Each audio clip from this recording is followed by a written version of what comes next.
다음 가도록 하겠습니다. 일단 요 그림은 20387 그 요구사항의 구조를 좀 보여주고 있어요.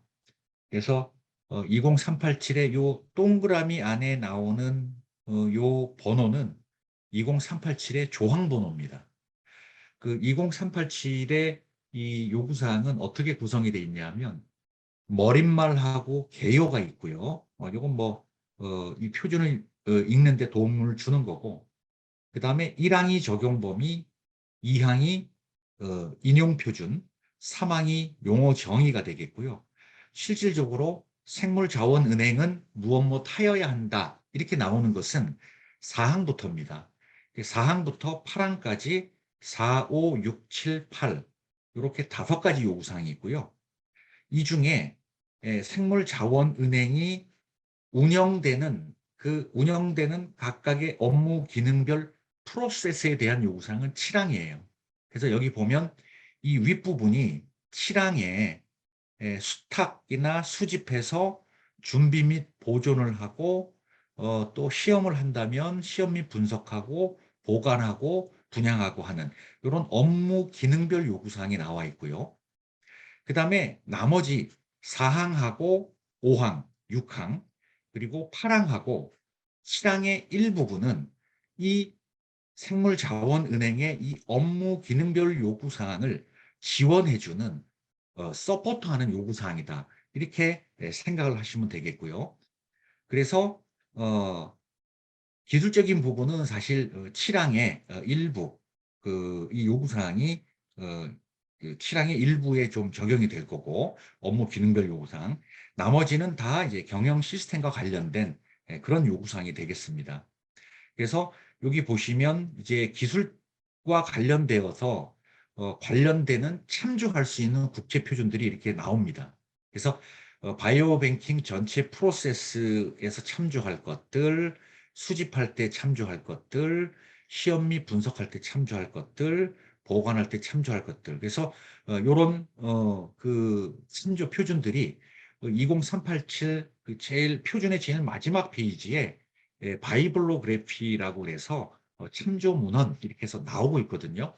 그래서 여러분들이 해당되는 그런 업무 기능이 있다면 그런 참조 표준들도 조금 참조를 하시는 게 좋을 것 같습니다.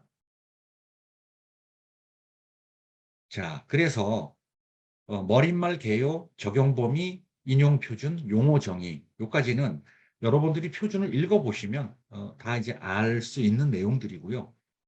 그래서 일단 요구사항인 4항부터 8항까지를 전체적으로 이렇게 스케치를 좀 해보자면 4항은 일반 요구사항입니다. 그리고 4항이 일반 요구사항이면 5, 6, 7, 8은 특정 요구사항이다라는 거죠. 그래서 4항에서는 아까도 제가 말씀드렸지만 이런 콜라스 공인기관에서 가장 중요한 원칙으로 충족시켜야 되는 공평성하고 기밀 유지에 대한 그런 요구사항이 있고요. 5항은 그 생물자원은행의 조직 구조는 어떠해야 하는가에 대한 요구사항이고, 그 다음에 생물자원은행을 운영하려면 어떤 자원이 필요하냐. 그래서 뭐 인적 자원, 물적 자원, 장비 자원, 그 다음에 뭐 방법이나 기술 자원 이런 것들에 대한 요구사항이 되겠고요. 7항이 이게 이제 공정 요구사항 이렇게 돼 있는데 사실 프로세스 요구사항이죠. 그래서 생물자원은행별로 해당되는 경우도 있고 뭐 해당이 안 되는 경우도 조금 있을 수는 있는데 생물자원은행을 운영할 때 그래서 생물자원이나 데이터를 수집할 때 그다음에 수령 및 분양할 때 그다음에 뭐 운반할 때 추적할 때, 준비 및 보존을 할 때, 보관할 때, 품질 관리할 때, 뭐, 그다음에 생물자원 운영 방법을 유효화 및 검증할 때, 뭐 등등, 생물자원은행의 고유한 업무 기능과 관련된 요구사항들이 있겠고요. 나머지 8항 같은 경우가 이제 이 생물자원은행에 기본적으로 어떤 식으로 이제 운영을 할 거냐, 문서 관리는 어떻게 할 거고, 기록 관리는 어떻게 할 거고, 내부 심사는 어떻게 하고, 경영 검토는 어떻게 하고, 그다음에 이제 뭐 시정 조치는 어떻게 하고, 그다음에 이제 뭐 리스크 평가는 어떻게 하고, 뭐 등등에 대한 그런 요구 사항이 좀 나와 있습니다.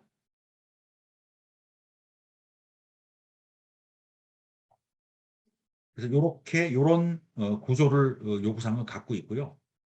근데 이제 사실 요 오늘 준비된 이 자료는 사실은 시간이 좀 굉장히 더 많이 이 설명을 다 하려면 필요하기 때문에 제가 이제 시간을 조금 맞추기 위해서 일부 내용은 조금 스킵을 하고 중요한 내용 위주로 이렇게 설명을 좀 드리도록 하겠습니다. 머릿말은 뭐 저작권에 대한 내용이고요. 개요는 뭐 목적, 효과, 안내 이런 게 좀 나오고 그 다음에 이제 그 모든 국제 표준은 마찬가지인데 이 국제 표준화 기구인 ISO하고 이 IEC가 국제 표준을 만들 때 어떻게 만들어야겠다라고 얘네 자기네가 정한 규정들이 있어요. 이게 ISO, IEC, 디렉티브스 파트 1, 그다음에 이제 파트 2 이게 이제 국제 표준화 기구의 규정이에요. ISO하고 IEC에서 국제 표준을 만들 때 이렇게 만들어야겠다라고 한 건데 경영 시스템이 포함된 표준을 만들 때 이 조동사를 네 가지를 써요. 얘네들이.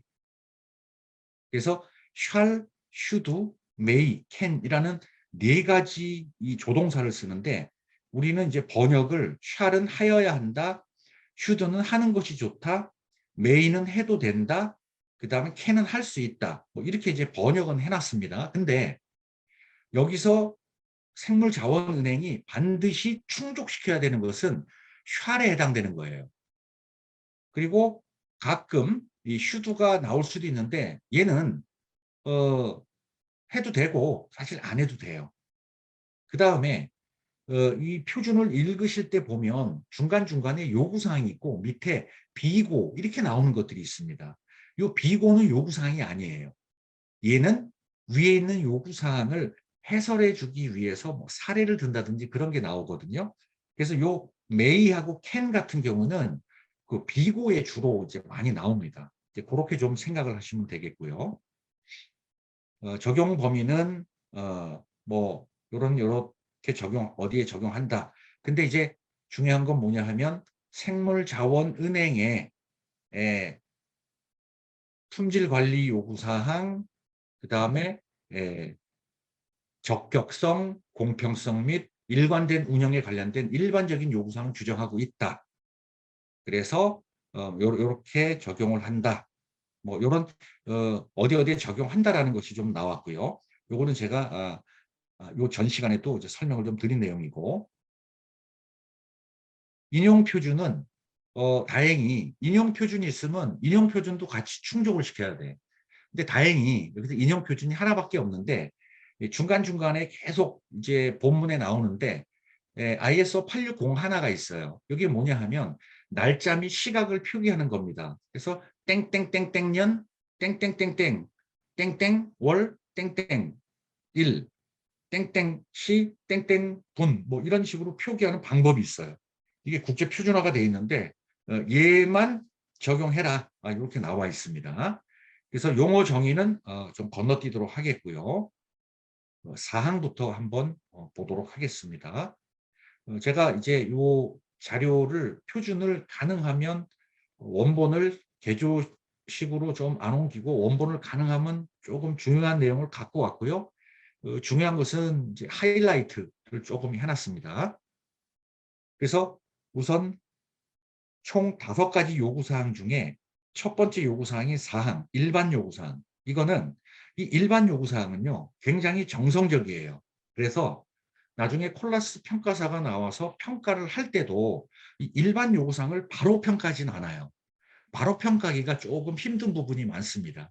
그래서 다른 요구사항을 평가하다가 어떤 증거들이 축적이 되고 그랬는데 일반 요구사항이 어디를 위배하고 있네 이렇게 판단이 되면 이거는 굉장히 비중이 큰 부적합 사항이 됩니다.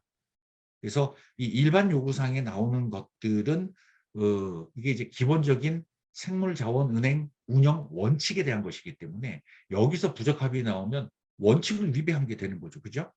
그래서 굉장히 중요한 그 요구사항이 됩니다. 근데 굉장히 좀 정성적이에요.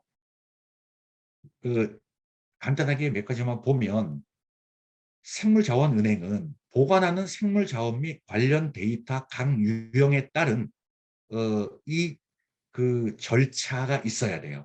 그러니까 이게 규정을 만들어야 되는 거예요. 이게 생물자원은행을 운영하는데 생물자원과 관련 데이터의 유형에 따라 어떻게 우리가 관리를 할 것인지 이 그 관리 절차가 규정화가 돼야 되고 그다음에 그 각각의 그 업무 절차를 수행하는 인원의 신원이 뭔가 기록이 돼야 돼. 근데 이런 것들은 업무 분장표 이런 것들로도 문서화가 될 수 있겠죠.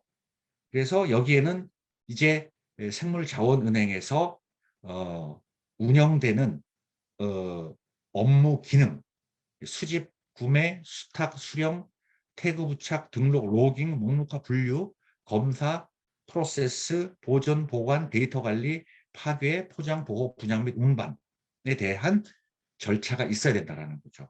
그러니까 막 아무렇게나 일을 해서는 안 된다는 거죠. 그 다음에 생물자원은행 활동, 그 운영과 관련된 운영을 하기 위해서 그 임직원들이 뭔가 활동을 하잖아요. 이런 것과 관련이 있는 정보, 과정, 진행은 이해하기 쉬운 형식으로 문서화되어야 한다. 그러니까 예를 들면 이런 거죠. 어, 생물자원의 분양, 폐기 또는 관련 파괴 후에 관련된 문서 정보와 데이터에 대한 유지 기간 이건 어떻게 할 거냐 뭐 이런 것들 요게 이제 나중에 파랑의 경영 시스템 요구사항인 문서 관리와 기록 관리하고 이제 연결이 좀 됩니다. 그리고 추가로 요 생물자원은행에 대해서는 관련 지역 국가 및 국제 윤리 원칙을 준수해라. 그리고 ISO 26000이라는 지속 가능성에 대한 가이드라인이거든요. 26000이라는 게 거기에 요 뭐 국제 윤리, 지역 윤리 이런 것들에 대한 요구사항이 있습니다. 그런 것들을 좀 참조해야 된다는 거죠. 그다음에 이제 아까 말씀드렸지만 생물자원은행을 운영할 때 어, 가장 중요한 두 가지의 원칙. 첫 번째가 공평성이고 두 번째가 이제 기밀 유지라고 하는 거죠. 제가 이제 생물자원은행 운영은 공평성을 유지하도록 구조화되고 관리되어야 한다. 이게 공평성을 유지하도록 구조가 되고 관리하래요. 이게 요구사항이야. 어떻게 하실 거예요? 그죠? 이게 방법론이 없다라는 거죠. 방법론이. 근데 일단 요 공평성이 뭐냐를 좀 따져보게 되면 사실은 영문으로 impartiality거든요. 이게 요게 파트 하면 부분인데 명사 이렇게 또 partial 하면 형용사예요. 부분적인. 근데 partiality 이렇게 또 얘가 명사가 되는데 요 partiality가 뭐냐 하면 이런 의미를 갖죠. 그러니까 어떠한 한 부분에 한쪽으로 치우쳐져 있다라는 거죠. 이 치우침, 편향된, 편향 뭐 이런 의미를 가져요. 그러니까 이게 편향되지 않아야 한다라는 거죠. 그러니까 생물자원은행을 운영하면서 어떠한 인간적인 관계라든지 뭐 누구의 뭐 요구라든지 어떤 압력이라든지 또는 뭐 조직적인 이해 상충에 따라서 우리가 아, 이 생물자원은행을 공평하지 않도록 운영할 가능성이 있어요. 공평하지 않을 가능성이 있어요. 그럴 때 어떻게 이것을 공평하지 않아 공평하지 않은 것을 않을 가능성을 얘를 억제를 해서 생물자원은행을 공평하게 끌고 갈 것이냐. 그것을 관리해야 된다는 거예요. 공평성을. 그러니까 어느 이해관계에 이해상충에 치우치지 않고 그래서 뭘 요구하고 있냐 하면 여러분들이 들으셨는지 모르겠지만 생물자원은행은 공평성에 대한 위험을 지속적으로 확인을 해야 되는데 나중에 8.5항에 가면 뭐라고 얘기하고 있냐면 리스크 평가를 실시하래요. 리스크 평가. 근데 요 리스크에 대해서 리스크 평가에 대해서는 제가 자세한 얘기는 좀 안 드릴게요. 이게 굉장히 복잡한 문제이기 때문에 근데 요게 리스크 평가 기법이 IEC 31010이라는 국제 표준이 또 나와요. 얘를 좀 참조를 또 하면 됩니다. 근데 결국은 리스크 평가를 한다는 얘기는 뭐냐 하면 여러분 업무 프로세스 중에서 야, 우리 생물자원은행이 어떤 이해관계에 의해서 비정상적으로 운영이 되는 가능성이 있느냐. 그거를 그 가능성을 도출해서 리스크 평가를 해서 야, 이거는 진짜 가능성이 높아. 리스크의 크기가 커. 이런 것들이 있으면 그러면 이 리스크의 크기를 어떻게 낮출 것인지 그거를 평가를 해서 낮출 수 있도록 뭔가 액션을 취하라는 거예요. 요거는 나중에 또 다른 기회가 있다면 그때 좀 다루도록 하겠고요. 그래서 공평성에 위협을 주는 리스크 요인 같은 경우는 뭐 소유권이라든지 그러니까 예를 들어서 뭐 A라는 그룹 안에 일부 부서가 생물자원은행이야. 근데 이 그룹 전체의 이득을 위해서 생물자원은행에서 공평하게 업무를 수행하려는 것을 방해를 할 수가 있어요. 이 그룹의 이득을 위해서. 근데 우리 생물자원은행은 아까도 얘기했지만 콜라스 공인기관은 사회적 책임을 져야 되는 곳이에요. 그런 경우가 이제 발생할 수 있다는 거죠. 뭐 지배구조, 경영, 인력, 공유물질, 관련 데이터, 재무, 계약, 마케팅 뭐 이런 등등의 리스크 사례가 있고요. 지금 콜라스 공인기관의 경우 콜라스 공인기관의 경우 이 콜라스 해설서를 통해서 해설서에 뭐라고 나와 있냐면 공평성 선언문을 작성해서 일단 최고 경영자가 공평성에 대한 의지 표명을 보이도록 하는 이런 것을 권고를 하고 있어요. 그래서 나중에 여러분들도 아마 공평성 선언문을 만들어서 생물자원은행 안에 다 공유를 아마 해야 될 겁니다. 그 다음에 이제 기밀 보장인데 생물자원은행은 제공자, 공여자, 수령자, 사용자의 기밀 정보에 대해서 보호를 해야 합니다. 그리고 법적 구속력이 있는 약속, 이 계약서겠죠. 나중에 법적 구속력이 있는 계약서를 통해서 우리가 생물자원은행을 운영하면서 획득하거나 우리가 생성시킨 그런 정보 중에 이 정보는 다 소유권이 있기 때문에 반드시 기밀로 관리를 하여야 합니다. 그래서 실제로 여러분들이 어떤 생물 자원과 데이터와 관련된 주고받고 하는 계약서에 기밀 유지라는 내용이 좀 들어가야 되고요. 그다음에 생물자원은행에 근무하면서 생물자원과 데이터에 접근을 해서 그 기밀에 접근할 수 있는 사람에 대해서는 모든 개인에 대해서도 여기 밑에 보시면 모든 직원은 기밀성을 준수하도록 했잖아요. 그래서 기밀유지 서약서 이런 것들에 서명을 하도록 그렇게 요구를 하고 있습니다. 기밀유지는 이 정도로 넘어갈게요. 그래서 생물자원은행은 두 가지의 운영 원칙을 충족을 시켜야 되는데 그 첫 번째가 공평성이고 두 번째가 기밀유지입니다. 자, 그 다음에 두 번째 요구사항이에요. 생물자원은행의 구조에 대한 요구사항이에요. 자, 우선 생물자원은행은 법인 또는 법인의 일부여야 합니다. 그러니까 법인이어야 한다는 얘기는 주식회사든 그 정부 법에 의한 특별법인이든 또 합작회사든 뭔가 법인이에요. 사회적으로 법적 책임을 질 수 있는 조직이어야 돼요. 이게 뭐냐? 개인 사업자 등의 아무나 할 수 있는 곳은 생물자원은행이 될 수가 없습니다. 정부에서 지원하는 생물자원은행은 법적 주체로 간주를 합니다. 그래서 법인 등기부 등본이나 고유 번호증이 있는 조직만이 가능하다. 요 밑에는 이제 외국에서 정부에서 지원하는 생물자원은행의 종류를 좀 나열해 놓은 건데 참조를 좀 해주시고요. 그 다음에 이 두 번째하고 세 번째는 생물자원은행은 이 운영을 전반적으로 책임지는 최고 경영진, 한 명 이상일 수가 있겠죠.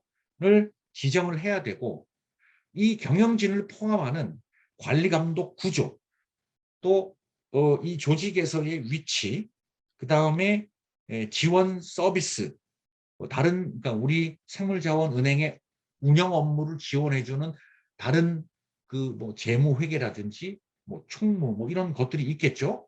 이런 것들과의 이 관계가 나와 있어야 돼요. 이거를 정의를 해야 되는데 보통 조직도 이런 것들을 통해서 이것들은 우리가 이제 문서화 시켜서 유지를 할 수가 있겠죠. 또 생물자원은행은 생물자원 및 데이터에 영향을 미치는 업무를 수행하는 사람에 대해서 그 인력의 권한 및 상호 관계를 규정해야 한다. 이게 뭐냐면 바로 조직도와 업무 분장이 명확해야 된다는 거예요. 보통 이제 직무기술서라고 하기도 하죠. 이런 것들이 좀 명확히 나와야 되고 나중에 이제 평가를 할 때는 이 조직도하고 업무 분장 이런 것들을 보고 이런 것들을 보면서 공평성을 저해할 수 있는 그런 리스크가 있느냐 이런 것들도 같이 볼 수가 있겠죠. 그 다음에 생물자원은행은 다른 책임과 무관하게 이 얘기는 겸임을 할 수 있다는 얘기입니다. 다음 항목을 수행하는 권한과 자원을 가진 인력을 보유해야 합니다. 품질 경영 시스템을 이행, 유지, 보수, 모니터링, 개선하고 품질 경영 시스템 또는 생물자원 은행 운영을 수행하는 과정에서 발생되는 편차, 이게 이제 이탈이라고도 하는데 이제 규정을 지키지 않은 것들이죠. 그런 것들을 이제 확인하고 그 다음에 품질 경영 시스템의 성과를 그 경영진에 보고하고 이런 사람, 콜라스 공인기관에서는 기존에 이런 사람을 품질 책임자 또는 품책 이렇게 불러왔습니다. 그 다음에 이제 6항의 이제 자원요구사항으로 좀 넘어가 보면 생물자원은행은 이 생물자원은행을 운영하는 데 필요한 가용 인력, 시설 정비 구역, 장비, 정보 시스템 및 지원 서비스, 그러니까 생물자원은행을 적절하게 운영할 수 있는 모든 자원을 제공을 해야 되는 그런 의무를 요구하고 있는 거죠. 그리고 생물자원은행은 재정 지원이 가능하도록 이건 뭐냐 하면 생물자원은행이 지속하지 않을 수 있는 가장 큰 요인 중에 하나가 재정이거든요. 그래서 재정 지원이 가능하도록 이런 어떻게 사업을 하고 재정을 지원할 것인지 이런 것들에 대한 전략 같은 이런 것들도 갖고 있어야 되고요. 그 다음에 이제 인력과 관련해서는 여기 이제 그 개인에 대한 이제 자원 요구 사항인데 여기 일반 요구 사항이 한 번 더 강조됐습니다. 모든 인력은 공평하고 기밀 준수를 하여야 한다. 이렇게 또 개인한테까지 요구를 하고 있습니다. 그 다음에 인적 관리에 대한 규정을 갖추어야 하고요. 그 다음에 직무기술서를 작성하도록 해놨습니다. 업무 분장 표죠. 여기에 자세하게 의무, 책임 및 권한을 만들어서 전달하도록 해놨죠. 요구하고 있는 겁니다. 다. 그리고 생물자원은행은 건강과 안전에 관한 요구사항을 수립을 해야 되고요. 이거는 이제 생물학적, 화학적 물질이나 그런 취급 과정 중에 이게 예를 들어서 생물자원은행에 근무하는 임직원에 대한 안전보건, 건강위생과 관련된 것도 있고, 이게 나중에 회사 바깥으로 예를 들어서 유출되었을 때 사회적인 무리를 일으킬 수도 있거든요. 이런 것에 대해서 어떤 그 정치를 가질 거냐. 그러니까 우리 생물자원은행은 어떤 리스크가 있을 수 있느냐. 이런 것들도 나중에 리스크 평가를 또 해야 됩니다. 그럼 8.5항에 의해서 또 하시면 되고요. 조치 방안을 수립을 해야 되는 거죠. 그 다음에 이제 인력에 대해서는 여기 보면 이제 적격성이라는 얘기가 나오거든요. 이 적격성이 뭐냐 하면 우리 한국에서는 보통 어떤 저 사람이 일하려면 어떤 일할 수 있는 자격이 있나? 이렇게 자격, 퀄리피케이션을 많이 얘기를 하는데 이 퀄리피케이션은 우리나라 사람들이 이해할 때는 주로 certificate을 주로 얘기를 하거든요. 근데 이제 국제 표준을 만들 때는 사람에 대해서는 이 자격이라는 것을 거의 적용하지 않습니다. 적격성을 적용해요. 이게 영어로는 이제 competence라고 하는데요. 이게 뭐냐 하면 지식이 있느냐, 그러니까 잘 알고 있느냐, 그 다음에 또 할 줄 아느냐. 그래서 지식하고 스킬의 합으로 이렇게 봅니다. 지식하고 스킬의 합. 그러니까 실제로 그런 거죠. 운전면허 있다고 운전면허 없는 사람보다 반드시 운전을 잘하냐? 그거는 반드시는 아니에요. 그런 거죠. 실제로 얘가 교통법규에 대한 지식이 있고 실제로 운전을 잘하냐. 이 사람을 운전시키는 게 낫다라는 개념이에요. 이 국제 표준에서의 사람에 대한 적격성이라는 것은. 근데 어떤 업무를 수행하는 사람은 굉장히 많은 지식도 필요하고 또 뭐 시험을 하는 사람은 시험 장비도 다룰 줄 알아야 되잖아요. 그죠? 근데 그런 게 좀 필요하다. 그러니까 생물자원은행을 운영하는데 그렇게 적격성이 필요한 업무가 있고 간단하게 교육만 시켜서 할 수 없는 적격성이 필요하지 않은 업무도 있어요. 근데 여기서는 뭐냐? 이렇게 적격성이 필요한 업무를 너희들이 결정을 해서 그 업무별, 그러니까 여기 이 요구사항은 정리를 해보면 이거예요. 자, 적격성이 필요한 업무가 뭐야? 생물자원은행에서. 시험을 한다면 시험하는 사람은 반드시 필요해요. 기술 전문가, 기술 책임자, 그 다음에 품질 책임자, 이게 반드시 또 필요하겠죠. 적격성이. 그래서 업무를 결정을 해놓고 그 적격성이 필요한 업무별 적격성 기준을 수립하는 거예요. 이 업무별 적격성 기준이 바로 요 위에서 얘기했던 요 지식 기준이 있고요. 그다음에 스킬 기준이 있습니다. 그런 기준을 만들어 놓고 지금 현재 그 업무를 수행하고 있는 사람에 대해서 이 기준에 따라서 적격성 평가를 실시하라는 거예요. 그래서 적격성 평가를 했더니 우리 기준에 이 친구는 충족하네. 그러면 이 업무를 해도 돼. 이거죠. 근데 좀 모질래. 그러면 이 모질낸 사람들에 대해서는 부족한 인원에 대해서 조치를 실시하고 재평가를 하라는 거예요. 이 조치 사례에는 교육훈련을 하든지 멘토링을 하든지 적격성이 있는 인원으로 바꿔서 배치하든지 등등. 근데 이런 적격성 평가는 최초와 정기 이렇게 나눠서 정기는 주기적으로 해야 됩니다. 왜? 어떤 생물자원은행의 어떤 업무는 1년에 한두 번밖에 안 하는 업무가 있어. 그거는 그 다음 해에도 얘가 이 일을 계속 할 수 있는지 또 평가를 해봐야겠죠. 그런 경우에는 정기 적격성 평가 주기를 좀 짧게 갖고 와야 되겠죠. 그 다음에 적격성 평가 결과 적격성이 확인된 인원만 해당 업무를 투입하고 그리고 이 적격성 평가 결과는 기록으로 보유해라. 이게 이제 6.2.2항의 적격성에 대한 요구사항이에요. 콜라스 평가사들이 나중에 가게 되면 이 적격성 평가에 대해서 굉장히 조금 치밀하게 많이 보는 경향이 좀 있습니다. 그 이유는 왜 그러냐 하면 아까 제가 처음에 서두에도 말씀드렸지만 생물자원은행이 야, 저 생물자원은행 굉장히 좋은 데야. 뭐가 좋냐라는 거죠. 이게 뭐냐 하면 불확도가 낮은, 그죠? 불확도가 낮은 생물자원은행이 모든 업무에 있어서 불확도가 낮은 생물자원은행이 좋은 생물자원은행인 거죠. 그러려면 이, 그 뭐라 그럴까?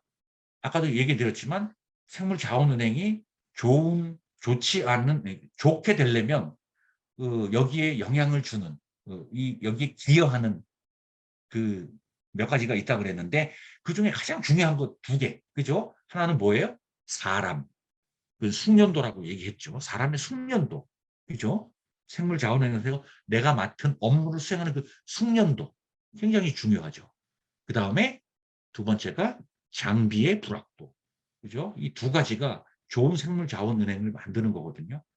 그렇기 때문에 인력에 대해서는 이런 좋은 생물자원을 만들기 위해서 생물자원 및 데이터의 품질 관리에 영향을 주는 그런 사람에 대해서는 저 컴피턴스 기준을, 지식 및 스킬 기준을 깐깐하게 갖고 가는 것이 더 좋겠죠. 어떻게 보면.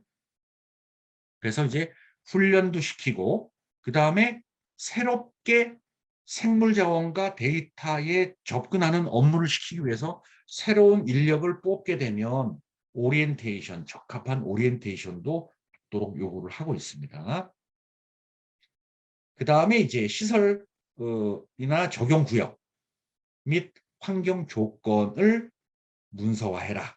이렇게 요구를 하고 있죠. 그래서 예를 들자면 어떤 생물자원을 보관하는 시설이 있어. 근데 여기에는 온도하고 습도 조건이 있단 말이에요. 그러면 그 보관하는 업무 매뉴얼이 있잖아. 그게 이제 업무 표준이 되겠죠. 그 안에 명확하게 문서화돼야 돼요. 여기는 온도는 영하 80도 이하. 근데 이 측정기기가, 이 온도계가 불확도가 있을 거 아니에요. 영하 80도면 얘가 진짜 영하 80도를 읽는 것은 아니거든. 그러니까 얘의 오차한계를 고려해서 영하 80.5도 이하 이렇게 해야겠죠. 그죠? 음. 예를 든다면 그 습도는 30에서 50% 사이 뭐 이런 조건이 꼭 필요하다면 문서화를 해서 지킬 수 있도록 해야 된다는 거죠. 그리고 이 조건은 주기적으로 모니터링 돼야 되고 만약에 벗어날 가능성이 있다면 조치를 취해줘야 되는 거죠. 그 다음에 자원 중에 외부에서 제공되는 것들이 있어요. 요거는 이제 어떤 제품들도 있을 거고, 그러니까 생물자원은행을 운영하기 위해서 우리가 외부에서 사오는 것들이야. 그죠? 그러니까 생물자원이나 데이터 자체를 제외하고 얘네들을 관리하기 위해서 외부에서 사오는 거. 이 중에는 제품도 있을 거고 상품도 있을 거고 그다음에 용역도 있을 거예요. 그죠? 그런 것들을 어, 들여올 때는 외부에서 제공되는 무언가를 사올 때 만약에 얘네들이 생물자원 및 데이터의 품질 관리에 영향을 미친다면 기술적인 스펙도 명확하게 결정을 해놔야 되고 그다음에 이 결정 사항을 문서화해서 이거는 납품해 하고 협력업체에다가 전달해야 되고 그죠? 그다음에 이제 나중에 콜라스 평가사들이 이제 또 많이 확인하는 부분 중에 하나가 뭐냐 하면 생물자원은행에 이제 생물자원은행에서 운영하는 생물자원 및 데이터의 품질 관리에 영향을 미치는 어떤 상품이든가 어떤 인력을 갖다가 우리가 외부에서 갖고 와서 쓰게 되면 이건 아무 데서나 갖고 오라는 게 아니에요. 그거를 공급하는 회사에 대해서, 공급하는 조직에 대해서 협력업체 평가를 하라라는 거예요. 어떤 기준을 만들어 놓고. 그러니까 현대자동차에서 1차 벤더를 협력업체 평가하듯이 협력업체 평가하고 또 주기적으로 재평가를 해서 이 평가에 합격한 애들한테서만 납품을 받으라는 거죠. 뭐 생물자원은행을 운영하는데 뭐 소모품 막 이런 것들 있잖아요. 뭐 화장지, 뭐 면장갑 이런 것까지 하라는 게 아니고 생물자원 및 데이터의 품질 관리에 영향을 미치는 애들, 걔네들을 납품하는 그 업체들을 평가하는 얘기입니다. 그 다음에 이제 장비, 장비 관리, 보관 장비라든지 운송 장비, 그 다음에 시험을 한다면 시험 장비 다 포함이 되겠죠. 이 장비에는 하드웨어나 소프트웨어가 다 포함됩니다. 그리고 만약에 생물자원은행이 사내 교정을 한다면 이 교정하는 절차를 갖고 있어야 됩니다. 장비와 관련해서는 아까도 얘기했지만 생물자원 및 데이터의 품질 관리에 영향을 주는 모든 장비는 이 장비에 대해서 문서화를 해놔야 돼요. 그리고 장비와 소프트웨어는 사실은 버전까지도 이 식별을 해서 관리를 해야 되고요. 제조사 명이나 뭐 이런 것들 나중에 추적하기 위해서, 그다음에 장비의 사양, 현재 위치, 제조사의 이 뭐 매뉴얼, 그다음에 뭐 이 장비에 대한 뭐 성적서라든지 뭐 등등 이런 것들, 그다음에 교정, 만약에 특정 기기가 달려 있다면 교정 예정 일자, 이런 것들은 전부 다 이런 식으로 860 하나에 따라서 이렇게 해야 됩니다. 그 다음에 이제 뭐 유지 보수 계획, 최종 유지 보수, 뭐 수리 내역 이런 것들을 다 문서화된 정보로 보유를 해야 됩니다.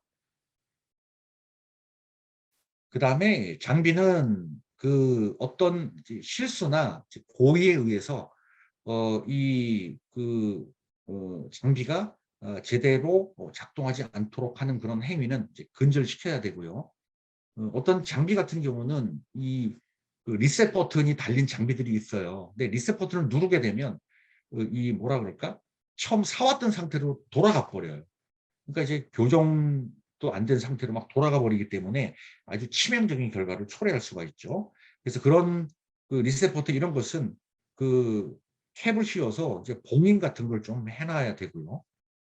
그다음에 이제 측정 소급성을 이제 확보를 좀 해야 되는데, 요거는 이제 시간이 되면 제가 요 그 지침을 갖고 한번 나중에 설명을 좀 드리겠고, 그다음에 이제 고장이 나거나 그다음에 사용해서는 안 되는 장비는 사용 불가능으로 명확하게 라벨을 붙여서 이제 식별을 좀 해 놓도록 하고 있고요.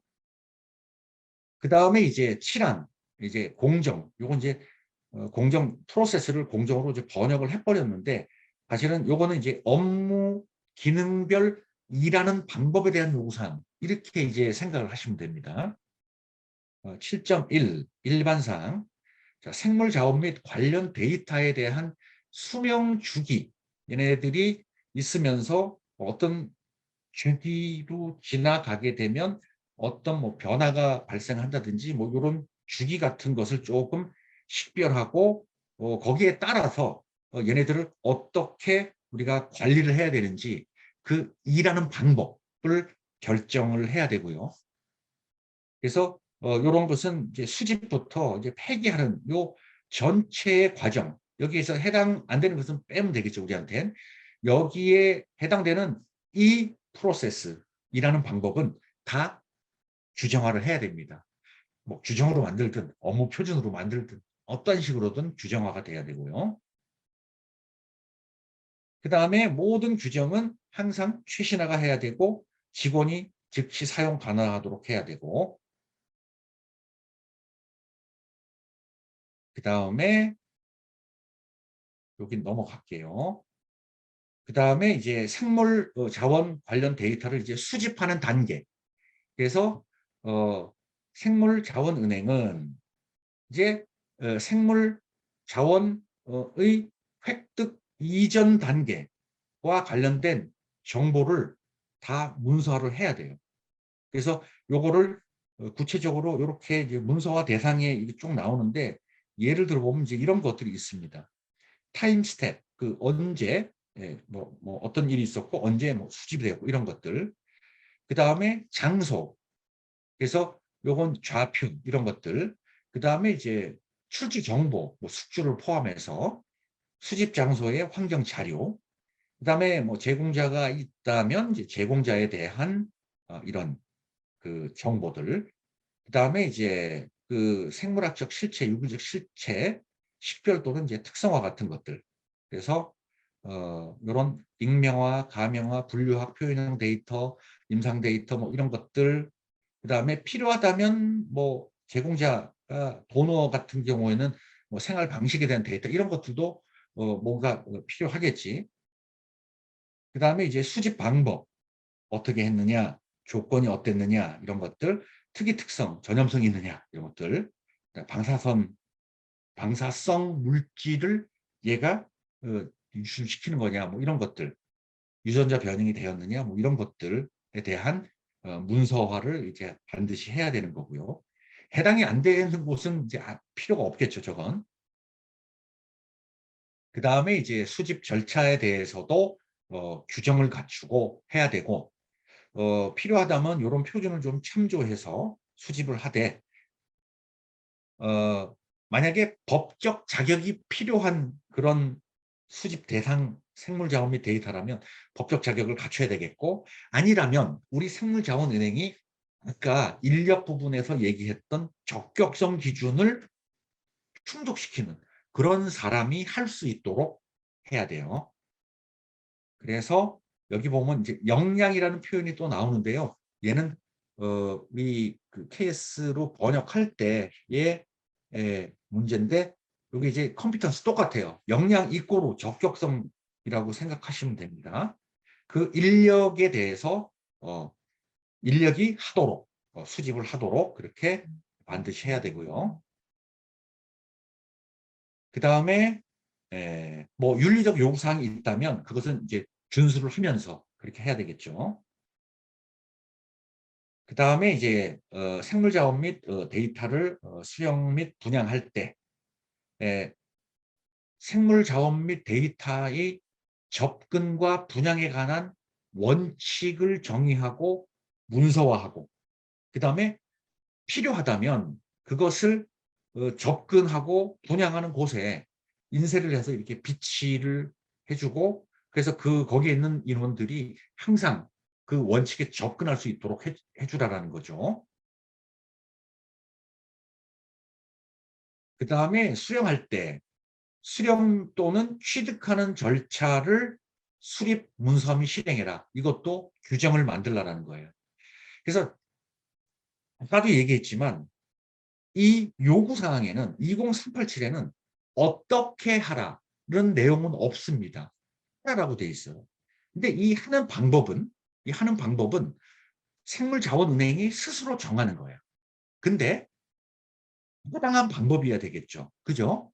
여기서 얘기하는 다른 요구사항을 같이 충족할 수 있도록 그 방법을 선택을 해야 되는 거고, 이 방법을 선택할 때 여러분들이 참조할 수 있는 것은 콜라스 해설서와, 그 다음에 아까 제가 요 20387 처음에 설명드릴 때 그 표준의 구조를 설명하면서 7.3항에 해당되는 국제표준 참조 표준 있다 그랬잖아요. 그거를 보고 조금 참조를 하셔서 이 절차를 만드시면 돼요. 그 왕도는 없습니다. 왕도는. 그 다음에 그 생물 안전이나 생물 보안, 지적 재산권 이런 것들을 포함하는 허용 기준을 갖다가 이 수령 및 취득하는 절차 내에 정의를 하는 것이 맞겠고요. 그 다음에 필요에 따라서 만약에 이용 가능한 국제 표준이나 지침에 있다면 이 생물 자원을 그 인증한 그런 것들을 이용해서 우리가 수령 업무에 이제 적용할 수도 있겠죠. 그리고 어, 어, 격리에 대한 요구 사항이죠. 그다음에 만약에 그 이 생물자원은행이 직접 만약에 이제 수집하고 실효 채집을 책임져야 하는 경우는 그 절차가 규정화가 돼 있어야 될 거고, 만약에 우리가 직접 수집이나 실효 채집을 책임지지 않는 경우에는 그게 명확히 문서화가 돼 있어야 돼요. 이게 나중에 책임 소재에 있어서 큰 문제가 이제 발생할 수도 있기 때문에. 그다음에 이제 분양하는 경우도 생물 자원의 접근 우리 정책 그 원칙이 있었죠. 그것에 이제 따라야 되고, 기타 또 기탁과 관련해서는 이제 MTA나 DTA 같은 것들이 있는데 이런 것들을 이제 준수를 좀 해야 되고, 그다음에 이런 생물 자원 및 데이터의 제공이나 사용과 관련해서는 반드시 이 양 당사자 간에 명시된 문서화된 계약이 있어야 돼요. 그리고 이거는 법적으로 구속력이 있도록 만들어져야 됩니다.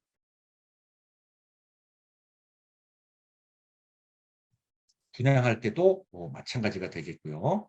이것도 계약이 있어야 되겠고 분양 절차가 있어야 되죠. 그다음에 이제 운반할 때 이 그 생물 자원을 배송하고 수령하고 하는 이 전체를 이제 운반이라고 하는데, 요 절차도 반드시 규정으로 만들어야 합니다. 그래서 요 이제 그 내부와 외부에 이제 운반할 때 이런 조건을 반드시 이제 이 규정에다가 이제 포함시켜야 되는데, 그 사례를 한번 이렇게 보시면 예를 들어서 이런 게 있어요. 뭐 운반 모드나 배송 사양이 있다. 뭐 유엔의 뭐 지침이 있다든지 뭐 그 포장과 관련된 그 단체 표준 뭐 이런 것들이 있다든지 뭐 이런 것들, 그냥 관계 법 같은 것도 있잖아요. 그 나라에. 그다음에 이제 운반 중 온도라든지 최소 기준, 최대 기준, 수령 시 온도, 최소 최대. 그다음에 이제 시간과 날짜, 이건 8601을 맞춰야 되겠죠. 그다음에 기타, 습도, 빛, 뭐 이런 기후, 계절, 뭐 이런 등등의 운반 조건들도 이 운반과 관련된 우리는 이렇게 운반할 거야. 여기 그 규정 안에 다 조건들이 포함돼야 한다는 거죠. 요것도 좀 넘어가도록 하겠고요. 그다음에 이제 생물 자원 및 관련 데이터를 우리가 이제 수집 또는 접수해서부터 분양, 폐기 또는 파괴까지, 이게 이 생물 자원이나 관련 데이터는 추적이 가능해야 합니다. 그 추적성을 이제 보장하기 위해서 식별도 돼야 되는데 그래서 이제 태그 부착을 하도록 이렇게 하고 있죠.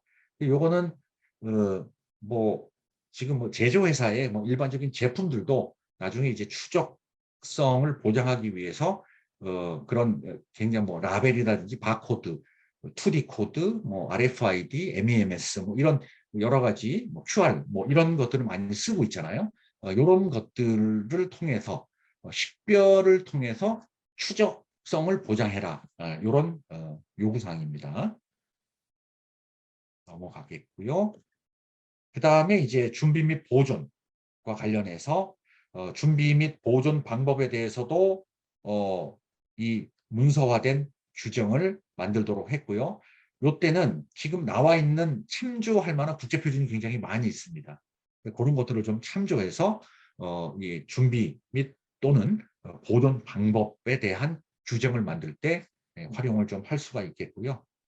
그 다음에 준비 및 그 보존 절차의 활동을 모니터링하고 여기에 영향을 주는 그런 매개 변수 이런 것들은 또 문서화를 좀 해야 됩니다. 예를 또 좀 들어보면 뭐 타임 스텝이라든지 온도 모니터링, 그죠? 보존을 할 때 온도가 뭐 변폭이 심했다면 우리가 이제 온도 조건을 설정해 놨는데 뭐 정전이 돼 갖고 온도가 뭐 확 치솟았다? 이런 경우에는 뭔가 의심을 해야 된다는 거죠. 나중에 또 추적도 가능할 거고. 교차 오염, 무균성 뭐 이런 것들, 보관 용기 뭐 이런 것들. 그다음에 이제 보존할 때 기법이 있는데 그냥 뭐 보존이냐, 뭐 온도를 가야 되느냐, 아니 첨가제가 들어가야 되느냐, 뭐 방부제가 있어야 되는 이런 것들도 이제 문서를 해야 된다는 거죠. 보존과 관련해서. 그다음에 이제 보관을 할 때도 보관 및 추적을 위한 문서화된 규정을 요구를 하고 있고요. 태그 부착 같은 경우에는 이제 고유 식별자를 포함하도록 똑같은 것들이 있을 때에도 이런 건 다 식별이 돼야 됩니다. 예만을 위한. 나머지 또 보존하는 그 내용하고 거의 비슷하고요. 그다음에 이제 품질 관리할 때 이 생물자원과 관련해서 생물 자원 및 데이터의 품질에 변동을 줄 수 있는 그런 포인트들을 미리 설정을 해 놓고요. 얘네들이 어떤 조건을 충족을 시켜야 되고 만약에 얘가 벗어났을 때 어떻게 조치를 취해야 되고 이런 것들을 이제 QC 공정도라고 하는데 그래서 품질 관리, QC 컨트롤, 퀄리티 컨트롤이라고 하죠. 이런 품질 관리를 어떻게 할 것인지에 대해서 이게 또 규정화가 돼야 돼요. 그래서 어 품질 관리와 관련한 전반적인 이거는 생물 자원 및 데이터의 유형에 따라서도 굉장히 다를 거고요. 생물 자원 은행의 규모나 문화와 전통, 그다음에 수준에 따라서도 굉장히 차이가 많이 나는 부분입니다. 그래서 이 품질 관리 부분에서 사실은 이 평가를 할 때 굉장히 많은 이제 편차가 여기서 이제 나오는 부분이죠. 그래서 품질 관리를 어떻게 할 것인지에 대한 규정을 만들어라. 이게 주 요구사항이 되겠고요. 넘어가겠습니다. 그래서 이제 만약에 시험을 한다면 이 시험과 관련된 것은 반드시 시험 표준, 그러니까 규정을 만들라라는 거죠. 그래서 시험 방법, 시험의 시험 방법의 요구사항, 시험 방법의 정확도, 타당성 확인, 요 내용에 대해서는 반드시 문서화를 하여야 한다. 시험이 있다면 시험 표준을 만들어라 이거죠. 그다음에 이제 요 뭐 시험 방법에 대해서 뭐 어떻게 할 것인지에 대한 뭐 사례가 쭉 나오고요.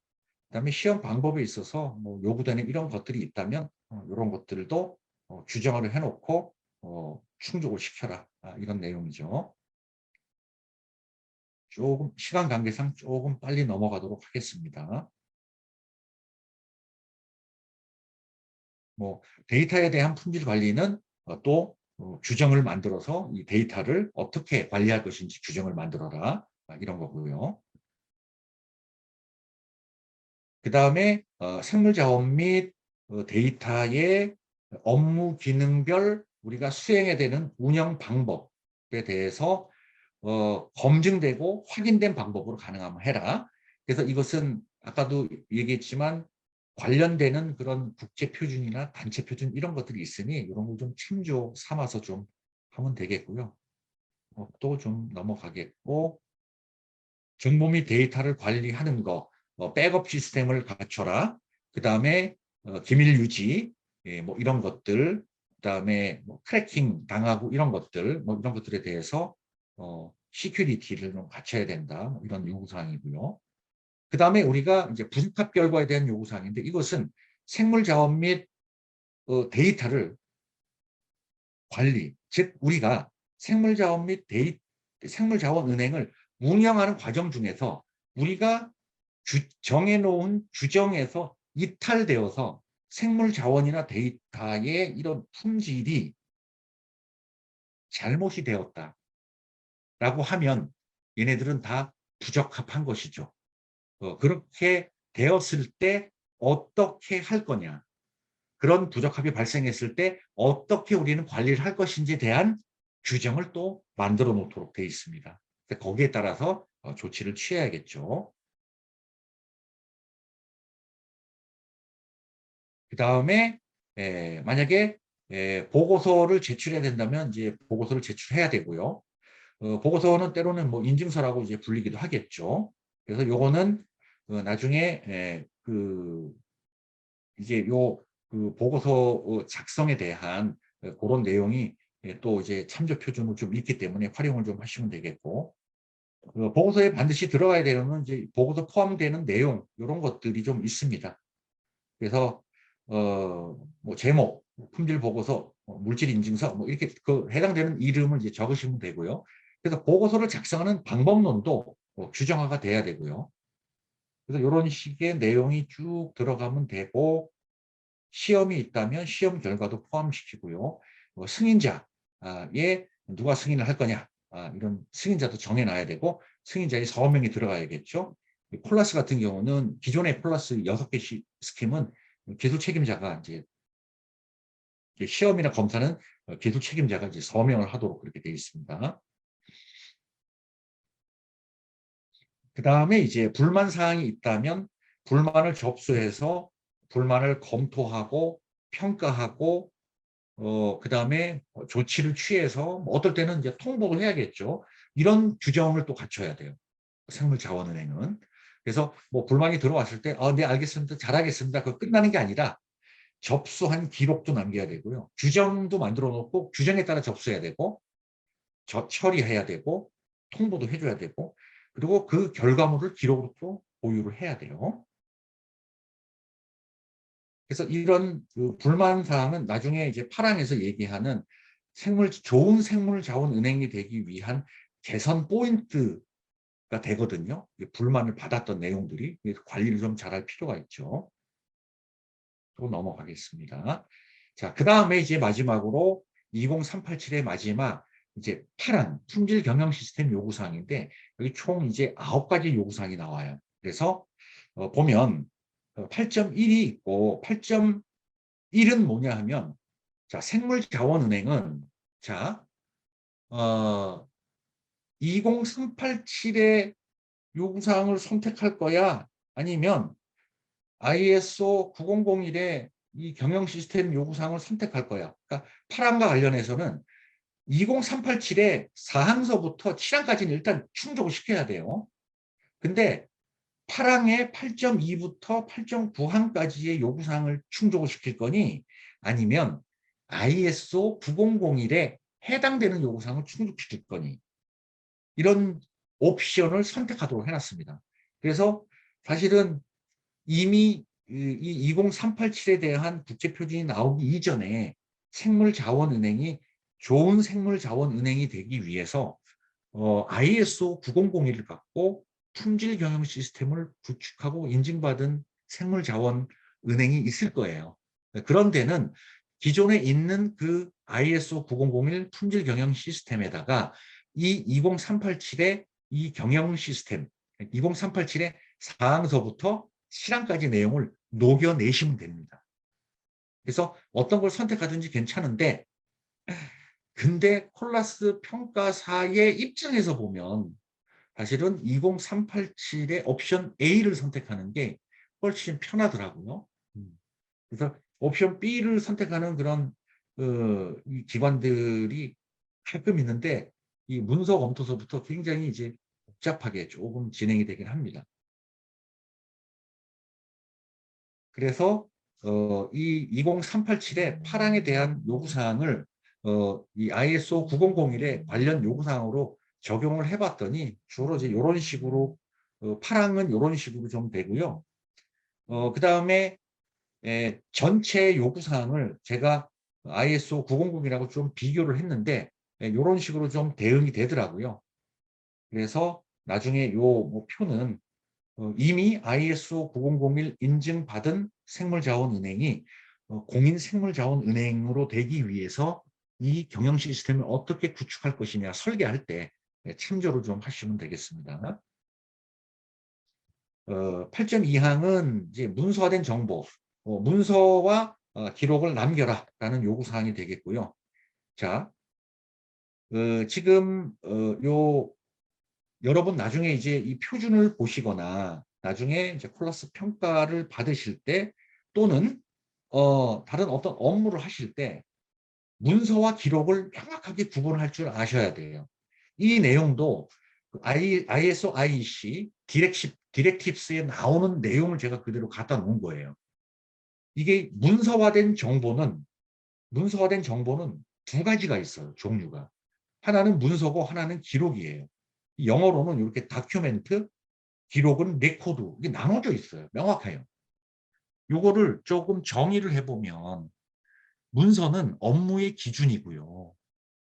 기록은 업무 결과의 증빙물이에요. 그래서 문서는 종류를 나열해 보면 법규, 그러니까 예를 보고 일을 하는 거예요.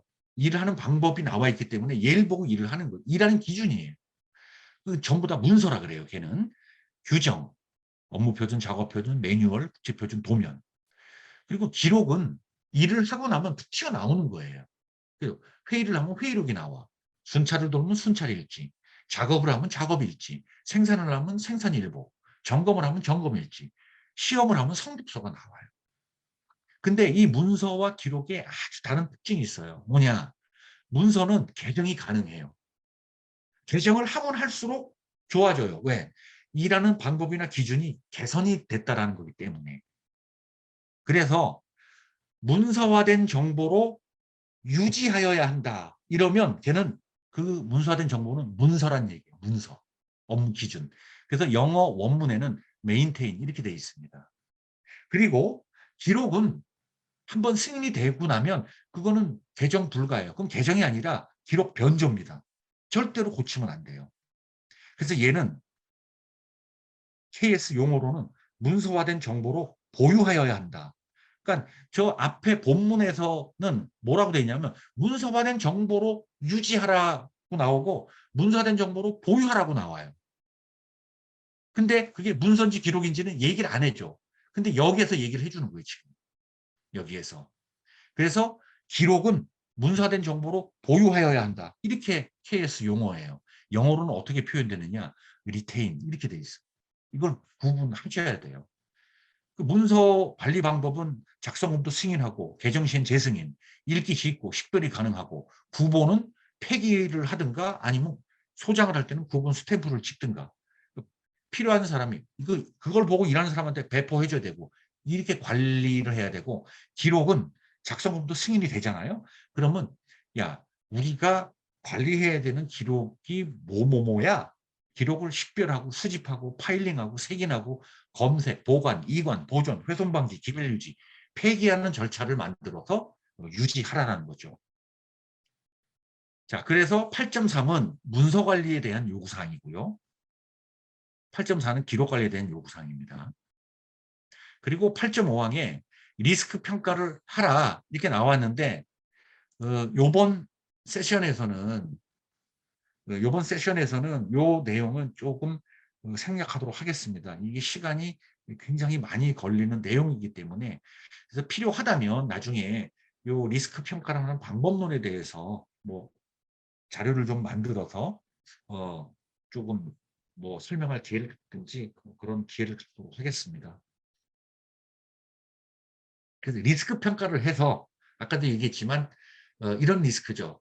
공평성을 저해할 수 있는 리스크, 기밀을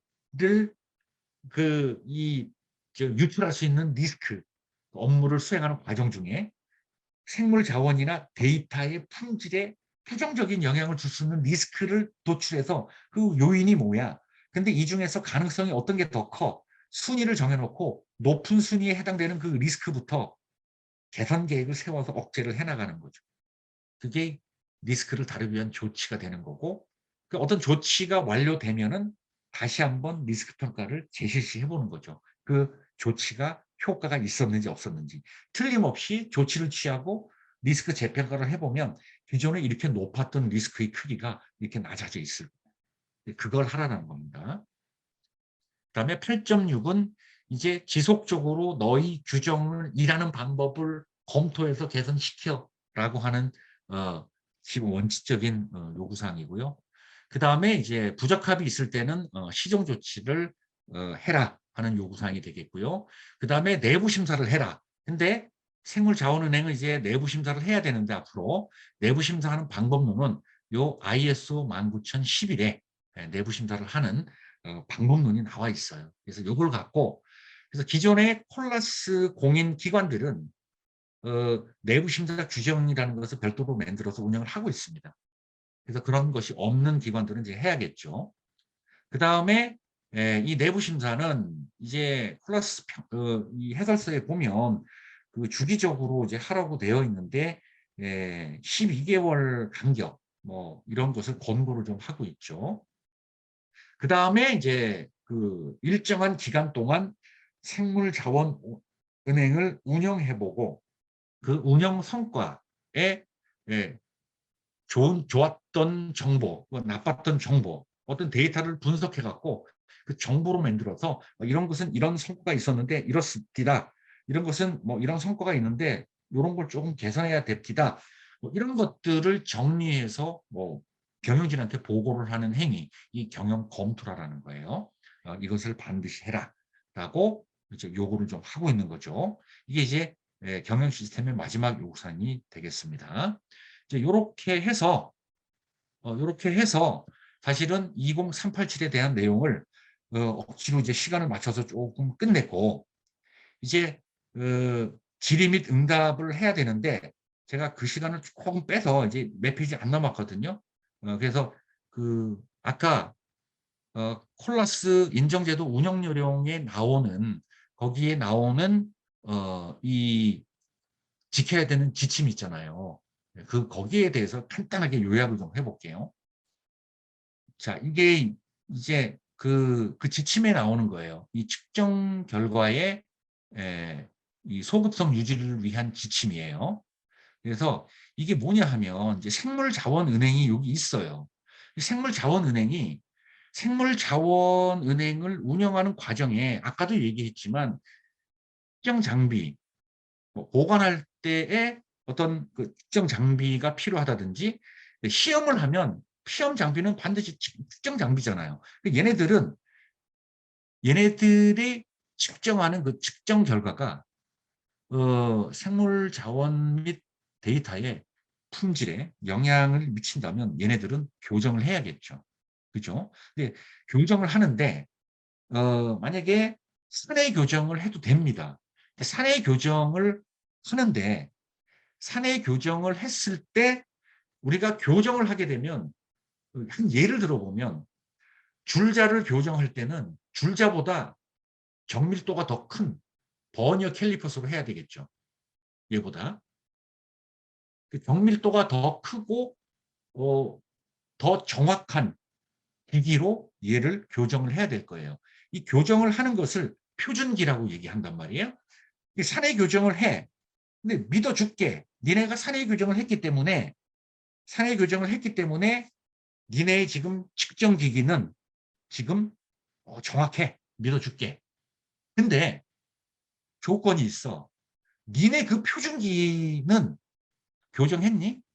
이거죠.